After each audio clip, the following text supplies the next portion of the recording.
इस वक्त की बड़ी खबर आपको बता दें, नीतीश कुमार बिहार के मुख्यमंत्री के तौर पर 22 फरवरी को शपथ लेंगे। तो इस वक्त की बड़ी खबर आ रही है, 22 फरवरी को शपथ ग्रहण का कार्यक्रम अब रखा जाएगा। 22 फरवरी को शपथ लेंगे नीतीश कुमार। आज ही जीतन राम मांझी ने इस्तीफा दिया, उसके बाद राज्यपाल के पास जाकर मुलाकात हुई है। जेडीयू नेताओं की नीतीश कुमार भी गए थे और वहां पर इंतजार किया जा रहा था अब राज्यपाल की तरफ से क्या कुछ बातें आती है। तो अब 22 तारीख को तय हुआ है, मुख्यमंत्री पद की शपथ लेंगे नीतीश कुमार। तो आखिरकार बिहार का सियासी ड्रामा खत्म हुआ और नीतीश कुमार फिर से मुख्यमंत्री बनेंगे बिहार के। अपने प्रेस कॉन्फ्रेंस में उन्होंने साफ तौर पर कहा कि उन्होंने जो इस्तीफा दिया था भावनाओं में आकर, वो गलत फैसला था, दोबारा इस तरह की गलती वो नहीं करेंगे। और उन्होंने कहा कि मैं बिहार की जनता से माफी मांगता हूं कि दोबारा भावनाओं में आकर किसी तरह का फैसला नहीं लूंगा और मुझे मौका मिलता है मुख्यमंत्री बनने का तो मैं खिदमत करूंगा बिहार की जनता की, और सुशासन जो हमारी यूएसपी रही है उस पर हम काम करेंगे। सुजीत कुमार झा हमारे संवाददाता हमारे साथ जुड़ गए हैं पटना से ज्यादा जानकारी के साथ। सुजीत, तो अब ये साफ हो गया है और 22 तारीख को बताया जा रहा है कि शपथ ग्रहण का कार्यक्रम होगा नीतीश कुमार का। देखिए श्वेता, अभी नीतीश कुमार राज्यपाल से मिल रहे हैं, राजभवन के अंदर ही हैं। और जो खबर आ रही है राजभवन से, उससे ये पता चला है कि 22 फरवरी को वो शपथ ग्रहण करेंगे। उन्होंने दरअसल अपना दावा पेश करने के लिए, दावा तो हालांकि पहले भी दिया था उन्होंने 9 फरवरी को, लेकिन फिर तकनीकी कारणों की वजह से आज फिर 4:30 बजे राजभवन पहुंचे हैं नीतीश कुमार और उन्होंने अपना दावा पेश किया है सरकार बनाने के लिए। बिल्कुल, अब आगे क्या इस वक्त वहां पर बातचीत हो रही है नीतीश कुमार के अलावा, और कौन कौन है वहां पर? सुजीत, विजय चौधरी साथ में हैं उनके, और वशिष्ठ नारायण सिंह जो प्रदेश अध्यक्ष हैं। प्रदेश अध्यक्ष, क्योंकि प्रदेश अध्यक्ष के ही पत्र के आधार पे राज्यपाल आमंत्रित करते हैं शपथ के लिए कि उनके पास पर्याप्त संख्या, कितनी संख्या है उनकी जो चिट्ठी होती है। तो वशिष्ठ नारायण सिंह हैं और नीतीश कुमार हैं, और पिछले आधे घंटे से अभी मीटिंग चल रही है राजभवन के अंदर। और जो खबर आ रही है राजभवन से, उसमें 22 फरवरी को शपथ ग्रहण समारोह हो सकता है। समय अभी निर्धारित समय का अभी पता नहीं चल पाया है, लेकिन ये है कि 22 फरवरी को वो शपथ लेंगे नीतीश कुमार। बिल्कुल, हालांकि अपनी प्रेस कॉन्फ्रेंस में नीतीश कुमार ने साफ तौर पर कहा था कि उन्होंने चूंकि पहले ही दावा पेश कर दिया है सुजीत, इसलिए दोबारा दावा पेश करने की बात नहीं है। लेकिन शायद टेक्निकल वजहों से, जो कि आप बता रहे हैं कि उनको फिर से जाना पड़ा 4 बजे के आसपास।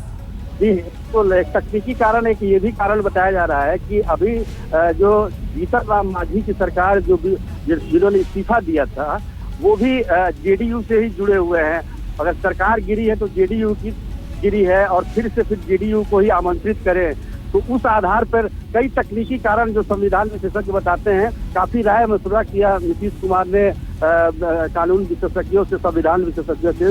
उसके बाद ये तय हुआ करीब 4 बजे के लगभग कि 4:30 में राज्यपाल से मिलेंगे और अपना दावा पेश करेंगे। तो कुछ तकनीकी कारणों की वजह से, हालांकि 9 फरवरी को उन्होंने लिस्ट दिया था उनको राज्यपाल को कि हमारे पास 130 विधायकों का समर्थन है और मुझे सरकार बनाने के लिए न्योता दिया जाए। इसी आधार पे राज्यपाल ने जीतन राम मांझी को बहुमत साबित करने के लिए आज 20 फरवरी का दिन तय किया था, लेकिन जीतन राम मांझी वो फेस नहीं कर पाए, उन्होंने पहले ही इस्तीफा दे दिया।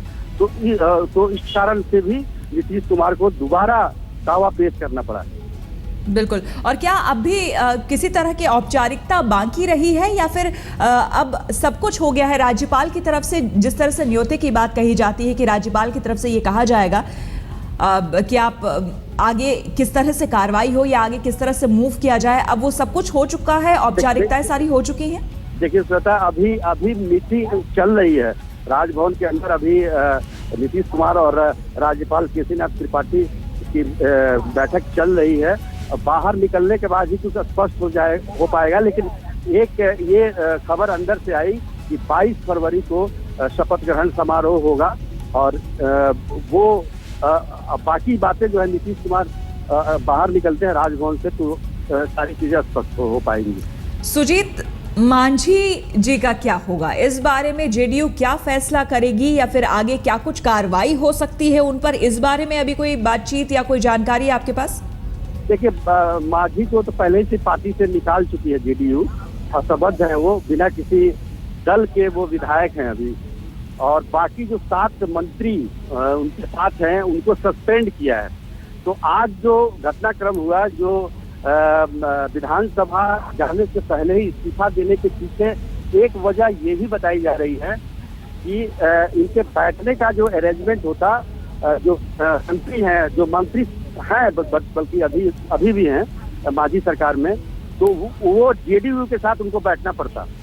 ऐसे में मांझी अकेले पड़ जाते। अगर ये उस सीट से अलग बैठते या व्हीप का उल्लंघन करते तो इन पर भी कार्रवाई हो सकती थी, इनको बर्खास्त किया जा सकता था पार्टी से। तो एक तरह से मांझी ने इन विधायकों की सदस्यता बरकरार रखने के लिए भी ये फैसला लिया कि वो विधानसभा फेस न करें, क्योंकि ऐसी परिस्थिति में अगर वो उनके साथ बैठते और व्हीप का उल्लंघन करते तो जनता दल यू उन्हें भी पार्टी से तो निकालती ही, साथ में उनकी सदस्यता भी खत्म हो सकती थी। तो इस वजह से भी उन्होंने विधानसभा फेस नहीं किया। इस तरह से 7 विधायक के जो जिन पर सदस्यता जाने का खतरा था वो टला, और उन्होंने पहले ही जाके राजभवन में इस्तीफा सौंप दिया। तो ये जो इनकी रणनीति है, ये जो विधायक हैं, मांझी समर्थक और जो मंत्री अभी हैं, इनकी 28 तारीख को पटना में ही एक बैठक है, कार्यकर्ता सम्मेलन है, और उसमें वो आगे की रणनीति तय करेंगे कि वो अलग पार्टी बनाएंगे या पार्टी तो बनाने में एक खतरा है कि सदस्यता जा सकती है, वो अलग गुट बना के वो रह सकते हैं ताकि वो जेडीयू में ही भी रहे, उनकी सदस्यता भी बरकरार रहे और विरोध भी करते रहे। तो इस तरह, क्योंकि अगले 8-10 महीने में चुनाव है बिहार में, तो इस दौरान वो बीजेपी के साथ अपना गठजोड़ कर सकते हैं और बीजेपी के समर्थन अपना दे सकते हैं। श्वेता। बिल्कुल सुजीत, लेकिन इस बीच जानना चाहेंगे कि राजनीति में कहा जाता है कि जितनी जल्दी शपथ ग्रहण जैसा जो इम्पोर्टेंट मुख्य कार्यक्रम होता है, जितनी जल्दी हो जाए उतना ही अच्छा होता है। तो शपथ ग्रहण कल भी लिया जा सकता था, परसों भी कल भी हो सकता था, लेकिन 22 तारीख का वक्त क्यों चुना गया? 22 तारीख की तारीख क्यों चुनी गई? 22 तारीख चुनने के पीछे एक नीतीश कुमार का एक भी तर्क होता है कि हो सकता है कि वो गांधी मैदान में करें या किसी ऐसे जगह पे करें, सार्वजनिक जगह पे। हालांकि उसकी उम्मीद कम है, लेकिन ये होता है कि उस दिन आम लोगों की परेशानी कम हो। इतवार का दिन है, छुट्टी का दिन है, और ज्यादा से ज्यादा उनके कार्यकर्ता या उनके लोग आ सकते हैं, ये कारण हो सकता है। या कल शनिवार है, इसके वजह से उसको शनिवार को बहुत सारे लोगों को आप धार्मिक उसके लिहाज से भी शायद सूट नहीं करता हो, ये भी कारण हो सकता है। लेकिन वो बाहर आने के बाद ही स्पष्ट हो पाएगा कि आखिर वजह क्या है कि कल भी माना जा रहा है कि कल भी अच्छा दिन था, अच्छा दिन है, बल्कि शनिवार का दिन भी अच्छा माना जाता है। केजरीवाल ने भी शनिवार को ही शपथ ग्रहण लिया था।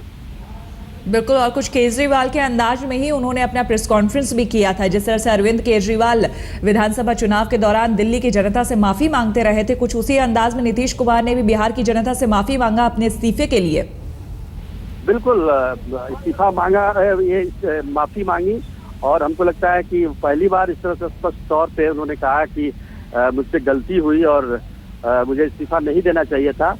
और इन्होंने साथ में ये भी कहा कि आगे मैं कभी भी भावनात्मक रूप से इस तरह का निर्णय नहीं लूंगा, क्योंकि कई बार नीतीश कुमार के इस्तीफे देने का इतिहास काफी लंबा है, और मुझे लगता है कि ये उनके लिए आखिरी सबक के रूप में साबित हुई, क्योंकि जिस तरीके से उन्होंने इस्तीफा देकर जीतन राम मांझी को अपनी कुर्सी दे दी और उन्हें मुख्यमंत्री बनाया, और उसके बाद जो उसको वापस पाने के लिए कितनी मशक्कत करनी पड़ी पिछले 13 और 15 दिनों से, तो वो देख के ये लगता है कि शायद अब भविष्य में इस तरह की वो गलती ना करेंगे, और इसलिए उन्होंने माफी मांगी जनता से। और मुझे लगता है कि अगर वो कहीं भी जाएंगे किसी भी रैली में तो इस बात को जरूर दोहराएंगे। बिल्कुल, और जितना बड़ा सेटबैक उन्हें राजनीतिक करियर में इस बार मिला अपने इस फैसले पे जीतन राम मांझी को मुख्यमंत्री नॉमिनेट करके, इतना बड़ा सेटबैक शायद ही कभी उन्हें लगा हो।